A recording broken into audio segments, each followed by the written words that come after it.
Maswerteng hapon po mga ka-STL. Narito na pong resulta ng STL Bulacan para sa araw na to, second draw.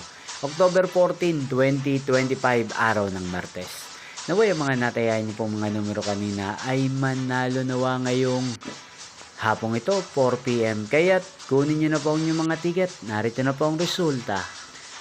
Ang mga numerong nanalo sa STL Bulacan ngayong hapong ito, October 14, 2025, 4 p.m. Second draw. Result 20 at 3. In exact order again, 20 at 3. At ngayong hapong ito sa STL Bulacan, natin pong i-shoutout si Ate Leia ng Bulacan. Shoutout po sa inyo, Ate Leia. Sana po ay nasa maayos kayong kalagayan. Inyo pong napanood ang resulta ng STL Bulacan sa channel na to. Roderick Hernandez TV, maraming salamat po sa patuloy niyo pong panonood sa aking channel. Magkita-kita pong muli tayo mamayang 8 p.m. Thank you for watching.